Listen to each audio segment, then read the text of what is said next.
हाँ तो दोस्तों, आज मैं जो बताने वाला हूँ इससे आप लोग संस्कृत पेडागोजी का डिफिनिट रूप से आप ऑपरेशन करके आइएगा। क्योंकि मेरे दोस्तों, मैं आप सभी को बता दूँ कि मेरे यहाँ जो भी संस्कृत पेडागोजी किए हैं वो लोग कमेंट करके मांगते हैं कि सर एक और वीडियो बनाइए, सर एक और बनाइए। और मैं आप सभी को बताऊँ कि मैं कोई संस्कृत का विद्वान नहीं हूँ, लेकिन मेरा जो ट्रिक है वह 20+ आपको संस्कृत में 100% लेकर के आने में मदद करेगा। अब रही बात कि भैया क्या करना है, संस्कृत का पूरा ऑपरेशन मैं कर दूंगा। और आपके माइंड में जो भूत बैठा है कि मुझे संस्कृत नहीं आती है, तो मेरे दोस्तों मेरी बात सुन लीजिए, मुझे भी संस्कृत नहीं आती है। लेकिन दोस्तों, मैं जिस तरीका से बताऊंगा उससे ये जो भूत है ना संस्कृत का कि हमको पढ़ने नहीं आता है, ये भाग जाएगा।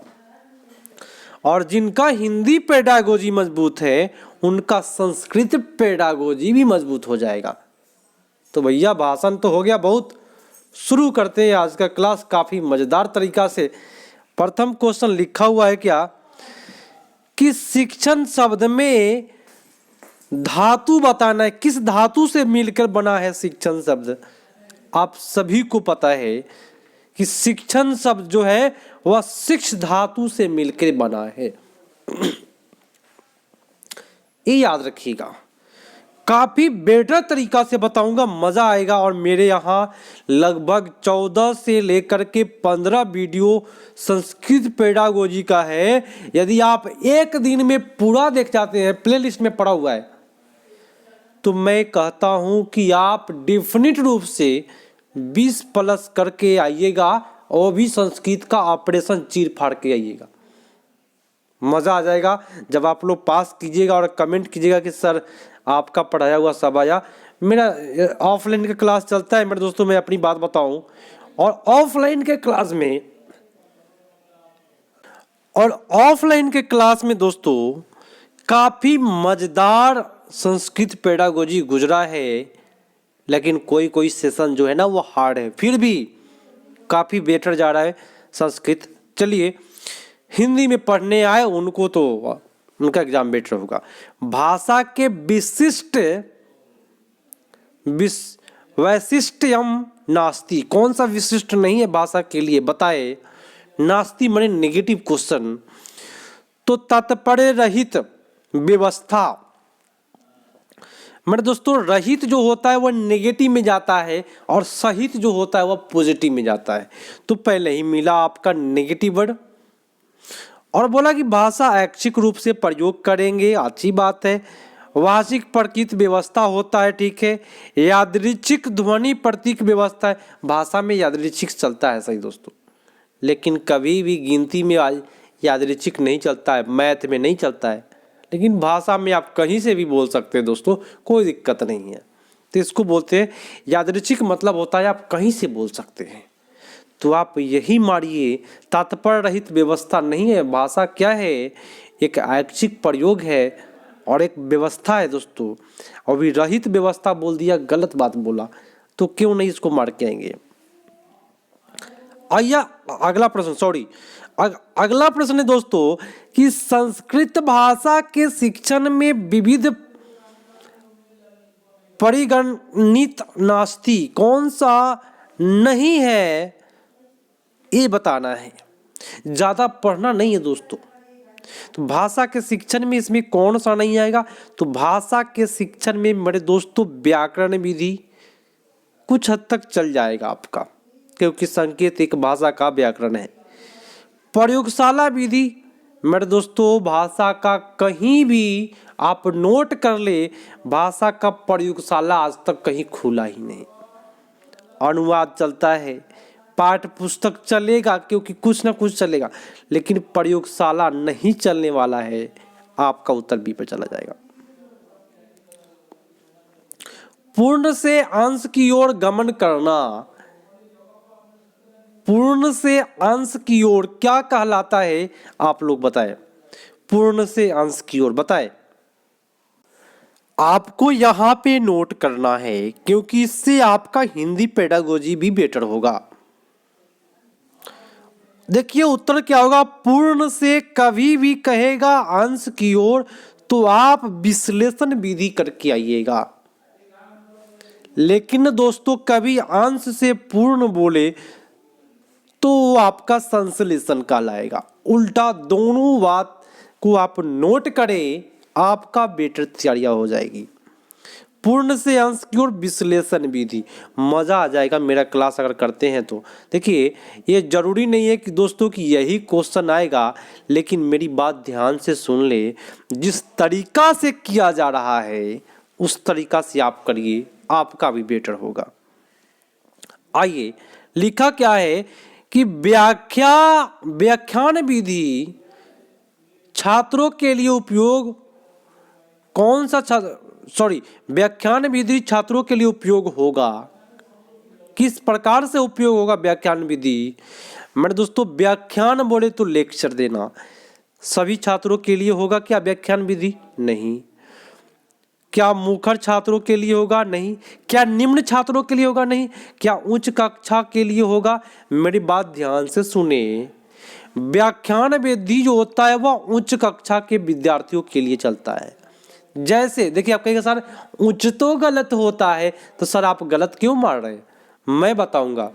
आगे चल के जब आप कॉलेज में जाइएगा तो वहां पे लिखाएगा नहीं टीचर, आकर के लेक्चर छोड़ के चल जाएगा। और लेक्चर देना बोले तो व्याख्याता बोलते हैं, आकर के केवल वो लेक्चर छोड़ेगा, उसको कहते हैं उच्च कक्षा के छात्रों के लिए चलता है व्याख्यान विधि।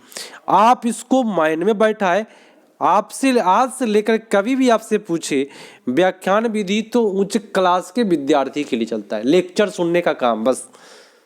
लिखा तो वाह वाह, नहीं लिखा तो वाह वाह। भैया आपका प्रश्न अगला आपकी स्क्रीन पर है कि भाषा के कौशल में मुख्य विभाग कितने हैं? भाषा के कौशल के मुख्य विभाग कितने? ये काफी बार पूछा है। तो मेरे दोस्तों भाषा के कौशल में आता है सु बो पा ली। कितना हुआ? 4। मारिए 4, हो गया 4। आंसर आपका सही जा रहा है। भैया आप सभी से रिक्वेस्ट है, इस वीडियो को काफ़ी मैं एक्साइटेड हूँ, जिसकी वजह से कुछ इसमें टंग स्लिप भी हो जा रहा है यहाँ पे। तो इस वीडियो को आप लोग अधिक से अधिक शेयर करें, ताकि उन सभी को प्राप्त हो और उन सभी को काफ़ी बेटर तरीका से तैयारी करने का मौका मिले। श्रवण कौशल के शिक्षण में उपयोगी होता है। श्रवण मतलब होता है मेरे प्यारे साथियों सुनना। आप लोग मेरी बात को नोट कर रहे हैं? क्या मैं संस्कृत पढ़ रहा हूँ? नहीं, हिंदी में पढ़ रहा हूँ। क्या हो जाएगा भाई? पढ़ूंगा ना, उसी से आपका कल्याण, उसी से मेरा कल्याण और आपका कल्याण होने वाला है। मेरा तो भाई हो चुका है, आप लोग हो जाइए। मैं यही दुआ करूंगा कि आप लोग सेट हो जाए। तो श्रवण कौशल के लिए उपयोगी कौन सा होगा मेरे प्यारे साथियों?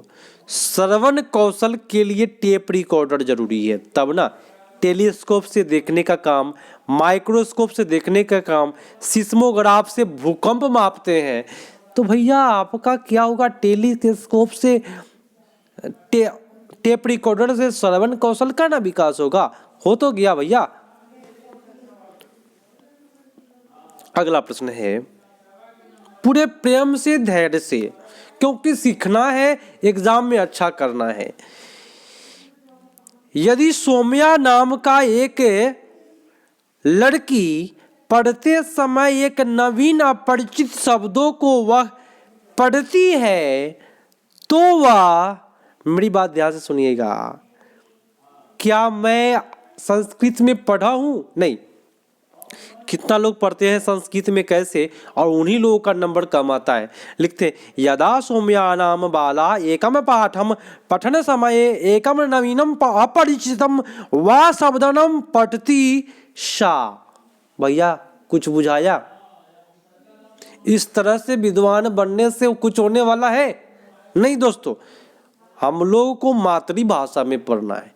यदि सौम्या माने कोई सौम्या नाम का एक बाला माने होता है लड़की, एक पढ़ते समय एक नवीन अपरिचित शब्द को पश्यति छोड़ दिया है, देखता है, वह पढ़ता है, तो वह क्या कर रही है, ऐसे पढ़ना है।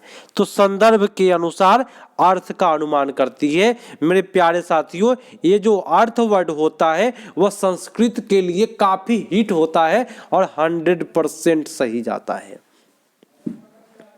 क्लियर हुआ ना, मजा आया ना? तो संस्कृत पढ़ने से बेटर है हिंदी में पढ़े। मोनिका अपनी छात्रों को एक निबंध पाठ को मौन वाचन करने के लिए निर्देश देती है। मोनिका टीचर है, समझे? तो मौन वाचन में विद्यार्थियों को निम्नलिखित में कौन सा न्यूनतम अधिग्रहण करेगा? नेगेटिव की ओर ले गया भाई, इतना अच्छा बात हो रहा था, नेगेटिव की ओर ले गया क्वेश्चन। तो कौन सा न्यूनतम होगा? तो मौन वाचन में क्या नहीं होता है? तो मेरे दोस्तों, मौन वाचन तो व्याकरण चलेगा, पठन कौशल चलेगा, शब्द नाम मन में चलेगा, लेकिन संभाषण करना है, किसी से बात करना है मेरे दोस्तों, तो मौन वाचन हो पाएगा क्या? तो मौन वाचन के लिए सबसे कम कहे तो आप संभाषण करके आइएगा, कहीं से भी आपको प्रॉब्लम नहीं होने वाला है। अगला प्रश्न आपकी स्क्रीन पर, भाषा संप्रेषण होता है। मेरे दोस्तों, मेरे प्यारे साथियों, मैं जो तरीका बताऊंगा उस तरीका से चले, कभी दिक्कत नहीं होगी। भाषा संप्रेषक होता है। भाषा संप्रेषण करने का माध्यम होता है मेरे दोस्तों। भाषा क्या होता है? संप्रेषण माने बातचीत करने का माध्यम होता है। लेकिन दोस्तों कह रहा है भाषा संप्रेषण में संप्रेषक क्या है? संप्रेषक जो बोलता है ना दोस्तों, वह एक प्रकार का स्रोत है जिससे क्या होता है? उत्पन्न होता है। ये पकड़ना है। लेकिन आपसे पूछा भाषा संप्रेषण क्या है, तो एक माध्यम है। यहां तक क्वेश्चन रहता तो एक माध्यम जाता सही, लेकिन दोस्तों संप्रेषक का संप्रेषक कहे तो संप्रेषक एक प्रकार का स्रोत है जिससे आवाज निकलता है, बातें निकलती, साउंड निकलती है, संप्रेषक स्रोत कहलाता है। आत्म संप्रेषण, आत्म संप्रेषण होता है। आत्म संप्रेषण क्या होता है? आत्म तो खुद से, तो अंतर्वैयक्तिक तो दूसरे के लिए होता है, गलत बात, ये भी नहीं होगा। अंतःवैयक्तिक संप्रेषण अपने के लिए बोले, आत्म बोले तो क्या स्वयं के बारे में कहे तो आपका अंतःवैयक्तिक में जाता है स्वयं, और अंतरावैयक्तिक में जाएगा दूसरे के लिए, तो अंतरावैयक्तिक मार के आइएगा। क्या कभी प्रॉब्लम होगा क्या? मजा आएगा मेरे दोस्तों। मैं काफी एक्साइटेड हूँ और काफी एक्टिव हूँ आज, क्योंकि मेरे दोस्तों मैं देख रहा हूँ कि मेरे यहाँ जो भी क्लास कर रहे हैं उनका संस्कृत पेडागोजी काफी बेटर गया है। ऑपरेशन करके आए हैं, खुद कमेंट करके बोले सर ऑपरेशन करके आए हैं, कॉल से भी बताए। जो मैं रिकॉर्ड में सुना नहीं पाता हूँ, बार बार बोलता हूँ सुनाऊंगा, लेकिन मैं सोच रहा हूँ याद ही नहीं पड़ता है लास्ट में, लेकिन अब की लास्ट में मैं आपको रिकॉर्ड सुनाऊंगा। लिखा क्या है कि भाषा शिक्षण में छात्रों को निराशता नहीं होता है यदि अध्यापक छात्रों को कौन सा कारण, एक सेकेंड भाई क्वेश्चन को पकड़ना है। अब मान लीजिए कि मुझे भी नहीं आ रहा है, आपको भी नहीं आ रहा है, तो क्या करिएगा? लिखा है कि माने भाषा शिक्षण में जो छात्र है निराश अनुभव कर रहा है, तो आप अध्यापक है तो किस कारण से वह निराश अनुभव कर रहा है बताएं। चलचित्र से तो निराश नहीं होगा भाई, उसको तो काफी मजा आएगा टेलीविजन से। मिष्ठान वितरण इससे भी भाई वो निराश नहीं होगा। मिष्ठान मिठाई बांटने वाली बात, तो भाई निराश हो किससे रहा है? तो शिक्षक सहायक सामग्री सामग्री नाम अनुप्रयोग। चलिए अगला है छात्रवृत्ति प्रदानम। मेरे दोस्तों ये नेगेटिव क्वेश्चन नहीं है, ये पॉजिटिव क्वेश्चन है कि भाषा के शिक्षण में छात्र जो है वह निराशा अनुभव नहीं करता है। तो निराशा अनुभव नहीं करेगा, कब नहीं करेगा?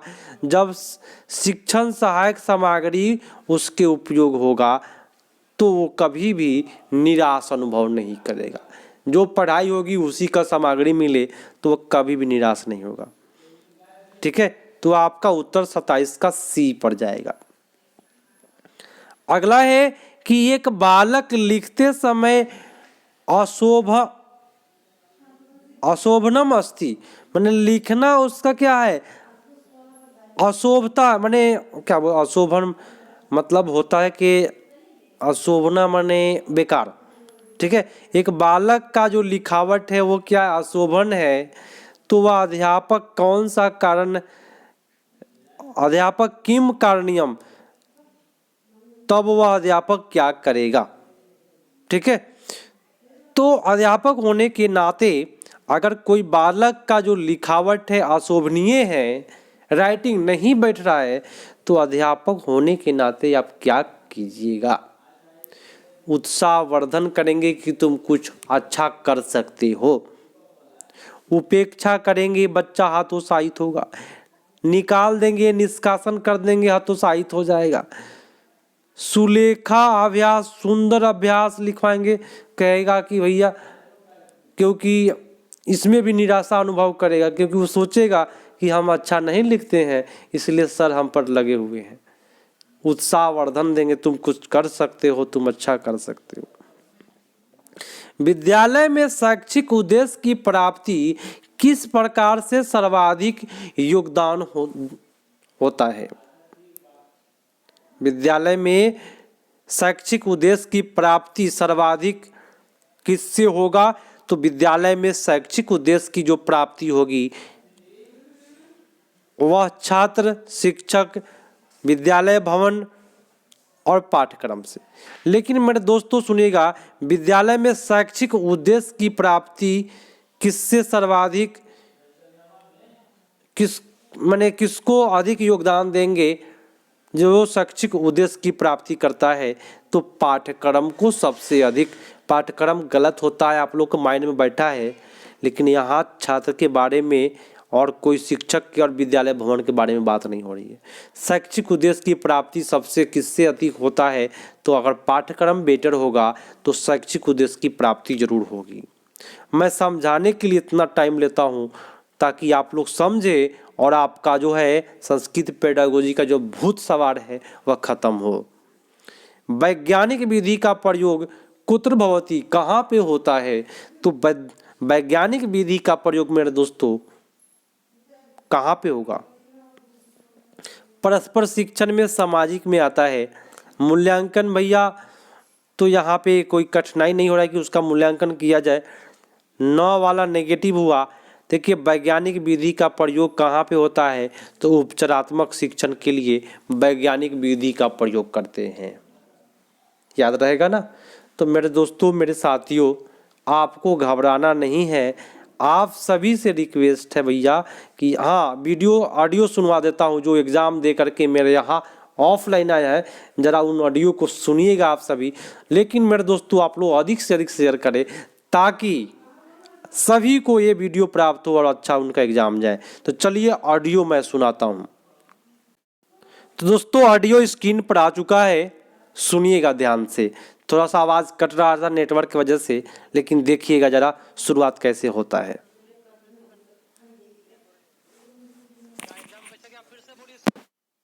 बहुत अच्छा। संस्कृत का संस्कृत का ऑपरेशन कर दिया तोरे ने। क्या एग्जाम कैसा गया? फिर से बोलिए सर। बहुत अच्छा। संस्कृत का स्थिति कैसा रहा? संस्कृत के ऑपरेशन हो गया? हाँ। चलिए और सब बताइए, और सब कैसा कैसा था? 30 में कम से कम 27-28। 27-28 तो आपका निकलने का चांस है ना? आवाज नहीं आ रहा है आपका। चांस है, मेट्रो में है, अच्छा अच्छा निकलने का चांस है, 1 to 5 निकलेगा। अच्छा अच्छा। चलिए हमारे दोस्तों, को रहा आगे भी है, सुनाते हैं लेकिन आपको। और अब सुना देता हूँ आप लोगों को, एक सेकेंड। और लोगों का भी सुन लीजिए आप लोग, बहुत लोगों का आया है। प्रीवियस मतलब कि साफ जस्ट उल्टा हो गया। मेरा तो फिर भी कुछ 3-4 गलत हो गया है। अच्छा अच्छा लेकिन सीडीपी बहुत इजी पूछ रहा है, बहुत इजी। 6 to 8 का भी सीडीपी इजी पूछा है। अच्छा अच्छा अच्छा, हो जाएगा। हाँ, 1 to 5 लग रहा है क्लियर हो जाएगा। अच्छा अच्छा, चलिए बहुत अच्छा बात है, हो जाना चाहिए। केवल ईवीएस का खेल चल रहा है अब की बार। ईवीएस अगर मतलब कि है ना, सीटेट का जी, वो पढ़ाया जा रहा है सब कोई। मैथ में तो मैथ का फिजिक्स में आया था, जिन पेज से आया था कि मतलब कि समझिए कि गौज पद का तो 7 एकदम आंसर उसी में रख दिया। संस्कृत के मतलब कि समझिए कि गौज पद का तो 7 एकदम आंसर उसी में रख दिए हुए हैं। अच्छा, उसी में था।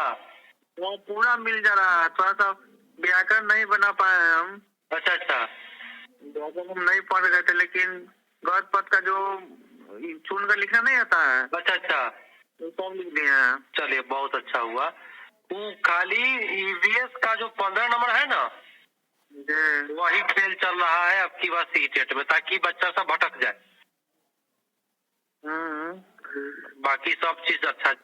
ठीक है दोस्तों, तो आप लोगों ने ऑडियो कुछ सुना। ऑडियो में देखिए, काफ़ी लोगों का जब भी एग्ज़ाम देकर निकलते हैं तो आप सभी कोई कॉल करते हैं, उनका ऑडियो मैं रखता हूँ। और आप लोगों को मैं इसको सुनाया इसलिए ताकि आप लोग घबराए नहीं। एग्ज़ाम से कभी घबरा जाते हैं तो एग्ज़ाम का जो प्रभाव है आप पर पड़ जाएगा।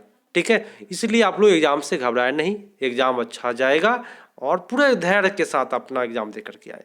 तो दोस्तों, मिलते हैं अगले पार्ट में, तब तक के लिए धन्यवाद। जय हिंद।